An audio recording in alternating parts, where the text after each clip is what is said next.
الحمد لله وكفى وسلام على عباده الذين اصطفى خصوصا على أفضلهم وخاتم النبيين محمد الأمين وعلى آله وأصحابه أجمعين أما بعد أعوذ بالله من الشيطان الرجيم بسم الله الرحمن الرحيم هل أنبئكم على من تنزل الشياطين تنزل على كل أفاك أثيم يلقون السمع وأكثرهم كاذبون والشعراء يتبعهم الغاوون ألم تر أنهم في كل واد يهيمون صدق الله العظيم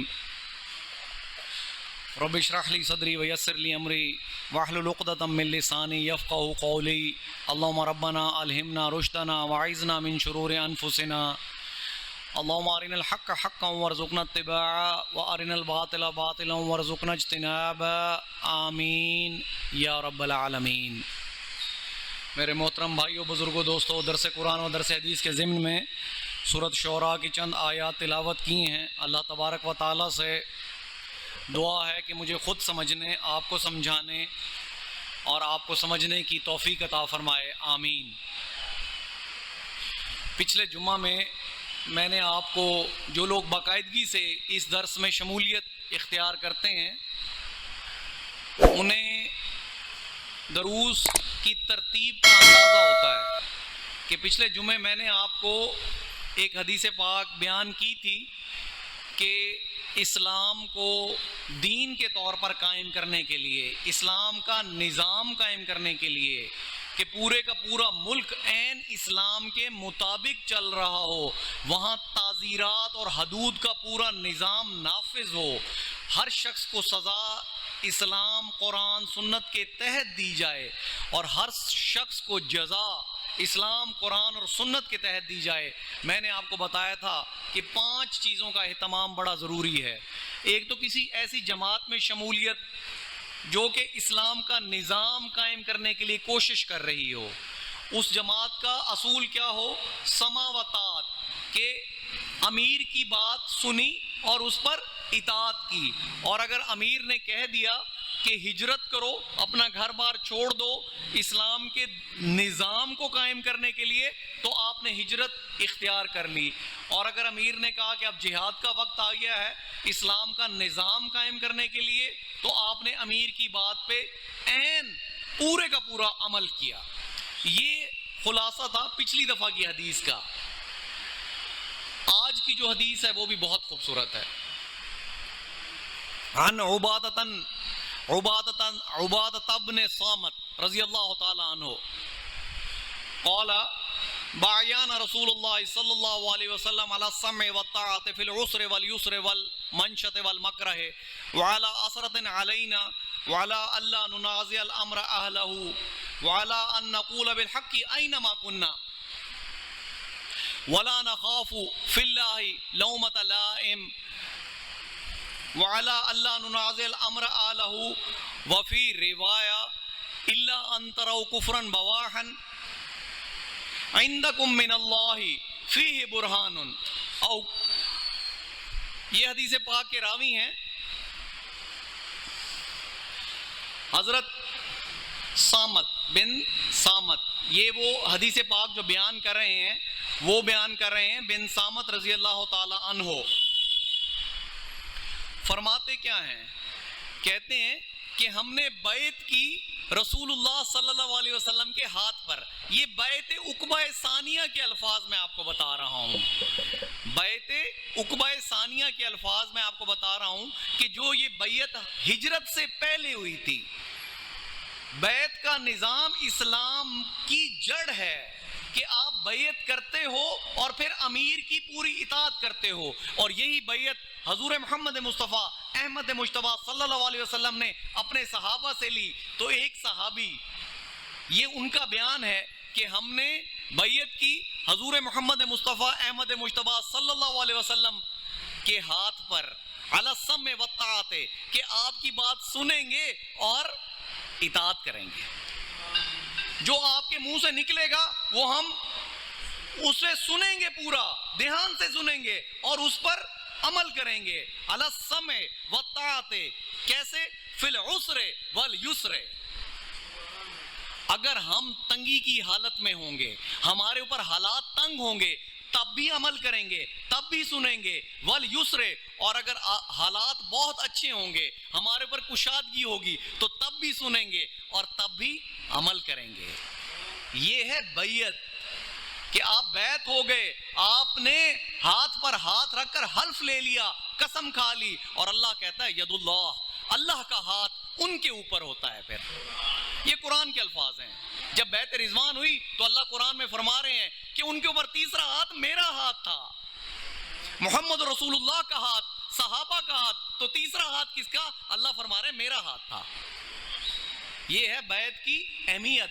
تو صحابی کیا فرما رہے ہیں کہ بایانہ رسول اللہ صلی اللہ علیہ وسلم علی السمع والطاعۃ فی العسر والیسر، کہ ہم تنگی میں بھی آپ کی بات سنیں گے اور اطاعت کریں گے، اور کشادگی میں بھی آپ کی بات سنیں گے اور اطاعت کریں گے، والمنشط والمکرہ، ہماری طبیعت پہ اگر وہ بات اچھی لگ رہی ہوگی تب بھی عمل کریں گے، اور طبیعت پر وہ بات ناگوار گزر رہی ہوگی تب بھی عمل کریں گے۔ آپ کی بات ہماری طبیعت پر اگر ایسے لگے گا کہ ناگواری کی کیفیت ہے، پھر بھی عمل کریں گے۔ یہ ہے اصل عمل کرنا، کہ اگر آپ کا دل مطمئن نہیں ہو رہا، دل نہیں چاہ رہا وہ کام کرنے کو، لیکن چونکہ بات نکلی ہوئی ہے محمد رسول اللہ صلی اللہ علیہ وسلم کے منہ سے، تو ہم تب بھی عمل کریں گے۔ فی العسر والیسر والمنشط والمکرہ وعلی اثرۃ علینا، اور ہم تب بھی عمل کریں گے جب آپ ہمارے اوپر کسی اور کو ترجیح دے دیں گے، ہمارے اوپر کسی اور کو ترجیح دے دیں گے، ہمارے اوپر کسی اور کو امیر بنا دیں گے، تو ہم تب بھی اس کو، آپ کی بات کو عمل کریں گے، امیر کی بات پر عمل کریں گے۔ وعلی اللہ ننازع الامر اہلہ، اور ہم اپنے اوپر قائم کردہ امیر کی کسی بات سے اختلاف نہیں کریں گے۔ وعلی ان نقول بالحق اینما کنا ولا نخاف فی اللہ لومۃ لائم، اور ہم حق کی بات کریں گے جہاں کہیں بھی ہوں گے۔ میرے بھائیوں کتنے خوبصورت الفاظ ہیں، کہ ہم حق کی بات کریں گے جہاں کہیں بھی ہوں گے، اور کسی ملامت کرنے والے کی ملامت سے ہم ڈریں گے نہیں۔ اور وفی روایہ الا ان تروا کفرا بواحا عندکم من اللہ فیہ برہان، ہاں جب تک ہم نہ دیکھ لیں کوئی کھلا کفر جس کے بارے اللہ کی طرف سے ہمارے پاس کوئی دلیل ہو، تب تک ہم اس امیر کی بات مانتے رہیں گے۔ جو امیر محمد رسول اللہ صلی اللہ علیہ وسلم نے ہم پر مقرر کیا، ہم اس کی بات مانتے رہیں گے جب تک ہم کوئی کھلا کفر نہ دیکھ لیں جس کے بارے ہمارے پاس کوئی دلیل موجود ہو۔ تو آج کا نظام 1400 سال کا، آپ کا کیا خیال ہے کہ اس بیعت کے بغیر چل جائے گا؟ آج بھی ہمیں اسی نظام کو فالو کرنا پڑے گا، اسی سسٹم کو فالو کرنا پڑے گا، تب تو جا کر اللہ کا دین قائم ہوگا۔ اللہ کا دین کیسے قائم ہوگا جب تک وہی نظام، وہی سسٹم جو محمد رسول اللہ صلی اللہ علیہ وسلم نے دے کر گئے، ہمیں ان کے صحابہ نے عمل کر کر دکھایا، اور بیعت بھی کیسی خوبصورت کی کہ ہم تنگی میں بھی آپ کی اطاعت کریں گے، کشادگی میں بھی اطاعت کریں گے، طبیعت پر ناگوار ہے بھی اطاعت کریں گے، طبیعت پر خوش ہے بھی اطاعت کریں گے، کسی اور کو ہم پر امیر مقرر کر دیں تب بھی اطاعت کریں گے، آپ کے امیر سے کسی بات پر جھگڑیں گے نہیں، حق بات کریں گے جہاں کہیں بھی ہوں گے، اور کسی ملامت کرنے والے کی ملامت سے ڈریں گے نہیں۔ میرے بھائیوں، اس لیے کسی ایسی جماعت میں شمولیت کی اشد ضرورت ہے جو کہ اسلام کو نظام کے طور پر قائم کرنے کے لیے کوشاں ہو، تاکہ کل کل کو جب اللہ کے سامنے حاضری ہو تو آپ سب لوگ حجت کے طور پر یہ کہہ سکو کہ اے اللہ، تیرے اسلام کو نظام کے طور پر قائم کرنے کے لیے ہم نے ایک ایسی جماعت میں شمولیت اختیار کی جو اس کام کرنے کے لیے کاربند تھی، کوشاں تھی، ہمہ وقت اس کی جد و جہد اسلام کے نظام کو قائم کرنے کے لیے تھی۔ اور یہی بیعت ہمیں اس امیر کے ہاتھ پر کرنی پڑے گی کہ ہر بات سنیں گے، ہر بات مانیں گے۔ ہاں میں نے آپ کو شرائط بتا دی تھی کہ امیر ایسا ہو کہ جس کے 6 فٹ کے وجود پر پورے کا پورا اسلام ہو، جو تمام منکرات سے بچتا ہو، تمام معروفات اس کے اندر خود موجود ہوں اور معروفات کا حکم بھی دیتا ہو۔ تب اس کے منہ سے نکلا ہوا ہر لفظ آپ کے لیے، میرے لیے حکم کا درجہ رکھتا ہے۔ اس حدیث پاک کا مفہوم، اس حدیث کو میں نے پچھلی حدیث سے آپ کو جوڑ کے اس لیے بتایا تاکہ ربط قائم رہے اور آپ کو جماعت میں شمولیت کی ترغیب ہو، تاکہ اسلام کو نظام کے طور پر ہم قائم کر سکیں۔ جب تک اسلام دین نہیں بنے گا، پورے کا پورا ہماری زندگیوں میں شامل نہیں ہوگا، ہمارے زندگیوں کے 6 گوشے جو میں آپ کو اکثر بتاتا رہتا ہوں اسلام کے مطابق نہیں آئیں گے، تب تک اللہ کے ہاں کامیابی نہیں ملے گی۔ حضور محمد مصطفیٰ احمد مجتبیٰ صلی اللہ علیہ وسلم کا دور اور آپ کے صحابہ کا دور کیسا دور تھا؟ خلفائے راشدین کا۔ ہر چیز جیسے اللہ کی کتاب نے بیان کی ویسے کی ویسے ہو رہی تھی۔ رہبان بالنہار وفرسن، یہ میں نے آپ کو بتایا تھا کہ صحابہ کرام کا کیا وفرسان رہبان باللیل وفرسان بالنہار، یہ صحابہ کرام کا رویہ تھا کہ جب جنگیں ہوتی تھی، میں نے آپ کو بتایا تھا کہ بڑی بڑی سلطنتوں نے اپنے جاسوس بھیجے کہ آخر یہ کیسے لوگ ہیں جنہیں کوئی شکست نہیں دے سکتا، ان کی ایسی کیا خوبی ہے؟ تو انہوں نے آگے کیا بتایا؟ رہبان باللیل، کہ رات کے راہب ہیں، پوری رات اللہ کی دربار میں یا قیام کرتے ہیں یا سجدہ کرتے ہیں۔ وفرسان بالنہار، اور شاہ سوار ہیں دن میں۔ سوچو تو صحیح کیسی زندگی بسر کی صحابہ کرام نے۔ پھر ان کے لیے جنتوں کا وعدہ بھی ہوا نا، والسابقون السابقون اولئک المقربون فی جنات النعیم۔ پھر ایسی نعمتوں والی جنتوں کا وعدہ بھی ان کے لیے ہوا نا جو رات کے راہب تھے۔ یا ایھا المزمل قم اللیل الا قلیلا نصفہ وانقص منہ قلیلا او زد علیہ ورتل القرآن ترتیلا۔ یہ محمد رسول اللہ کے لیے سورت نازل ہوئی اور اس پر ساتھ عمل کرنے والے صحابہ کرام بھی تھے۔ ان ربک تقوم ادنی من ثلث اللیل ونصفہ وثلثہ وطائفۃ من اللیل معک۔ یہ ساری آیات سورت مزمل کی ہیں کہ اللہ تعالیٰ جانتا ہے، وہ دیکھتا ہے کہ وہ ایک گروہ بھی آپ کے ساتھ کھڑا ہوتا ہے رات کو۔ تو صحابہ کرام کا کیا رویہ تھا کہ رات کے راہب تھے، رات کو عبادت میں گزارتے تھے۔ الذین یبیتون لربہم سجدا وقیاما، اللہ تعالیٰ نے عباد الرحمن کی یہ خصوصیت بتائی ہے کہ وہ بتا دیتے ہیں، یبیتون، وہ بتا دیتے ہیں اپنی راتیں اللہ کے سامنے یا قیام میں یا سجدے میں۔ والذین یقولون ربنا اصرف عنا عذاب جہنم ان عذابها کان غراما، یہ راتیں بتانے کے باوجود اللہ سے درخواست کیا کر رہے ہیں؟ وہ لوگ جو اللہ کے سامنے راتیں بتا رہے ہیں پھر درخواست یہ کر رہے ہیں کہ اے اللہ ہم سے جہنم کا عذاب دور کر دیجیے۔